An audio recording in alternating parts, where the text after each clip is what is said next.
क्या समृद्धि पाने के लिए हमेशा कोई बड़ी पूंजी, महंगा अनुष्ठान या भव्य आयोजन ही जरूरी है, या फिर क्या भगवान के सामने हमारा भाव, हमारी सादगी और हमारा संकल्प ही सबसे महत्वपूर्ण है? सावन मास महात्म्य में भगवान शिव दो ऐसे व्रतों का वर्णन करते हैं जिनका संबंध समृद्धि, लक्ष्मी और वंश वृद्धि से जोड़ा गया है। एक है रोटक व्रत और दूसरा औदुंबर यानी उदुम्बर व्रत। लेकिन इन दोनों व्रतों की सबसे दिलचस्प बात इनके फल से भी ज्यादा इनके पीछे छिपा हुआ संकल्प और विधि है। हर हर महादेव। सोल वेद की 30 डेज ऑफ सावन स्टोरीज की डे 11 में आपका स्वागत है। यह प्रसंग स्कंद पुराण के सावन मास महात्म्य, जिसे ईश्वर सनत कुमार संवाद के रूप में प्रस्तुत किया गया है, उसके 11वें अध्याय में आता है। सनत कुमार भगवान शिव से सावन मास की अलग अलग तिथियों के व्रतों का महात्म्य पूछते हैं। तब भगवान शिव उन्हें पहले रोटक व्रत और फिर औदुंबर व्रत का वर्णन सुनाते हैं। सनत कुमार भगवान शिव से कहते हैं, हे प्रभु, मैंने सावन मास में आने वाले विभिन्न वारों के व्रतों का महात्म्य आपसे सुना है, लेकिन मेरा मन अभी भी तृप्त नहीं हुआ। कृपा करके अब सावन मास की तिथियों से जुड़े व्रतों का रहस्य बताइए। भगवान शिव कहते हैं, हे सनत कुमार, अब मैं तुम्हें सावन मास की तिथियों से जुड़े कुछ विशेष व्रतों का वर्णन करता हूँ और यहीं से शुरू होता है रोटक व्रत का वर्णन। भगवान शिव बताते हैं कि जब सावन मास के शुक्ल प्रतिपदा सोमवार को पड़ती है और उस सावन मास में 5 सोमवार होते हैं, तब उस समय रोटक व्रत करने का विधान बताया है।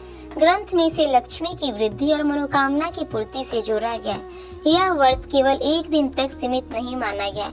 ग्रंथ में इसके दीर्घकालिक पालन और 5 वर्ष तक करने का भी उल्लेख मिलता है। भगवान शिव व्रत का संकल्प लेने की बात कहते हैं, अर्थात शुरुआत होती है संकल्प से। सिर्फ यह सोचकर नहीं कि मुझे धन चाहिए, बल्कि इस भावना से कि मैं श्रद्धा और नियम के साथ यह व्रत करूंगा और अपने जीवन को धर्म के मार्ग पर रखने का प्रयास करूंगा। ग्रंथ में भगवान शिव की पूजा का विधान बताया गया है। बेलपत्र, तुलसी, नील कमल, कमल, चंपा, मालती, कुंद, अर्क और ऋतु के अनुसार उपलब्ध पुष्पों से पूजा करने का उल्लेख मिलता है। धूप, दीप, नैवेद्य और फल अर्पित किए जाते हैं और इस व्रत की एक विशेष बात है, 5 रोटक बनाए जाते हैं। इनमें से 2 रोटक ब्राह्मण को दिए जाते हैं, एक भगवान को नैवेद्य के रूप में अर्पित किया जाता है और 2 रोटक व्रत करने वाला स्वयं ग्रहण करता है। यहाँ पर एक सुंदर बात दिखाई देती है, व्रत केवल अपने लिए मांगने का माध्यम नहीं है, उसमें पूजा है, अर्पण है और दान भी है, यानी समृद्धि की कामना के साथ साझा करने का भाव भी जुड़ा हुआ है। भगवान शिव आगे कई फलों का उल्लेख करते हैं जिन्हें अर्घ के लिए उपयुक्त माना गया है। केला, नारियल, नींबू, विभिन्न जातियां, खजूर, ककड़ी, दाख, नारंगी, अखरोट, अनार और ऋतु के अनुसार मिलने वाले फल, अर्थात पूजा में उपलब्धता और ऋतु का भी महत्व है। हर चीज महंगी या दुर्लभ हो ऐसा आवश्यक नहीं है, जो श्रद्धा से उपलब्ध है वही अर्पण बन सकता है। ग्रंथ इस व्रत को अत्यंत बड़ा पुण्य फल बताता है और इसे लक्ष्मी तथा मनोकामना सिद्धि से जोड़ता है। विपुल धन की कामना रखने वालों के लिए 5 वर्ष तक इस व्रत को करने का उल्लेख भी मिलता है और इसके बाद उद्यापन का विधान बताया गया है। लेकिन यहाँ एक बात समझना जरूरी है, इन फलों को केवल भौतिक लालच की तरह पढ़ना इस कथा की आध्यात्मिक भावना को छोटा कर देगा। व्रत का मूल है संकल्प, अनुशासन, पूजा, अर्पण, दान। अब आता है उदुम्बर व्रत। भगवान शिव कहते हैं, अब मैं द्वितीया के शुभ व्रत का वर्णन करता हूँ। यह व्रत औदुम्बर व्रत के नाम से प्रसिद्ध बताया गया और इसका संबंध है गुल्लर के वृक्ष से, जिसे संस्कृत में उदुम्बर कहा जाता है। भगवान शिव बताते हैं कि इस व्रत को करने वाला स्त्री हो या पुरुष, वह संपदा का पात्र बनने की कामना से यह व्रत कर सकता है। हमारी परंपरा में वृक्ष केवल प्रकृति का हिस्सा नहीं रहे, वे जीवन, पोषण और निरंतरता के प्रतीक भी रहे हैं। उदुम्बर वृक्ष अपने अनेक फलों के कारण विशेष रूप से वृद्धि और वंश विस्तार के प्रतीक के रूप में देखा गया है। इसीलिए इस व्रत के फल का वर्णन करते हुए ग्रंथ गुल्लर के फल समृद्ध वृक्ष का उदाहरण देता है, अर्थात जिस तरह वृक्ष फल से भर जाता है, उसी तरह व्रत करने वालों के जीवन में समृद्धि और वंश वृद्धि हो। सावन की द्वितीया को प्रातः काल संकल्प लेकर व्रत करने का विधान बताया गया।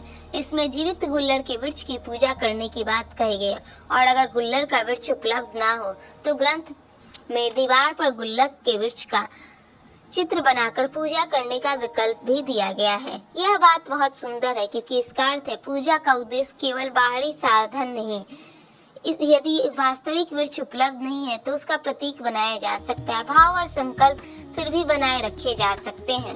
आज हम समृद्धि को अक्सर केवल पैसे से जोड़ देते हैं। बड़ा घर, अच्छी नौकरी, बैंक बैलेंस, सोशल मीडिया पर दिखाई देने वाली सफलता। लेकिन इन प्राचीन व्रतों की भाषा थोड़ी अलग है। यहाँ समृद्धि के साथ जुड़े हैं लक्ष्मी, परिवार, वंश वृद्धि, संतोष, प्रकृति, दान और धर्म। अर्थात समृद्धि केवल हमारे पास कितना है यह नहीं, बल्कि हमें जो मिला है उसका उपयोग कैसे करते हैं यह भी समृद्धि है। आज हम सफलता चाहते हैं लेकिन अक्सर तुरंत हम चाहते हैं एक उपाय करो और परिणाम मिल जाए। लेकिन व्रत की परंपरा हमें एक बिल्कुल अलग चीज सिखाती है, निरंतरता। एक संकल्प, फिर उसका पालन, फिर संयम, फिर अर्पण, फिर दान और फिर प्रतीक्षा। यही शायद इन व्रतों का सबसे आधुनिक संदेश है। जो चीज टिकाऊ बनानी है उसके लिए केवल इच्छा काफी नहीं होती है, उसके लिए अनुशासन चाहिए। अगर हम रोज भगवान से समृद्धि मांगते हैं तो क्या हम अपनी समृद्धि का थोड़ा हिस्सा किसी और के साथ बांटते हैं? अगर हम सफलता चाहते हैं तो क्या हम उसके लिए रोज रोज थोड़ा प्रयास करते हैं? और अगर हम पूजा करते हैं तो क्या हमारा मन भी उस पूजा में उपस्थित होता है? क्योंकि शायद यही व्रत का असली अर्थ है, बाहर एक नियम बनाना ताकि भीतर एक बदलाव शुरू हो सके।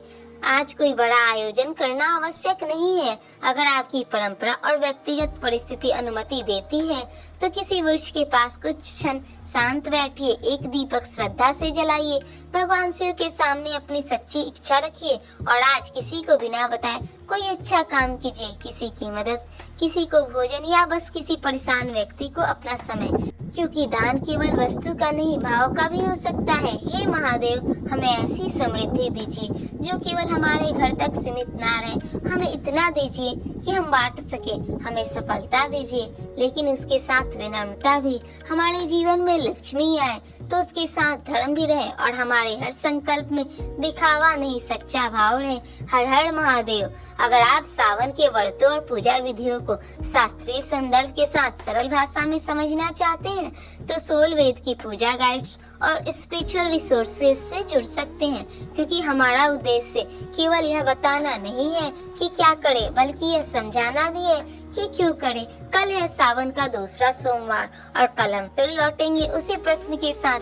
जब स्वयं भगवान शिव किसी व्रत की विधि बताते हैं तो उसमें ऐसा क्या है जो आज भी हमारे जीवन से जुड़ सकता है? कल सुनिए सोमवार व्रत की कथा और उसका वास्तविक महत्व। इस कथा को आगे बढ़ाने के लिए सोल वेद को सब्सक्राइब करना ना भूले। Soul Ved, your everyday spiritual destination.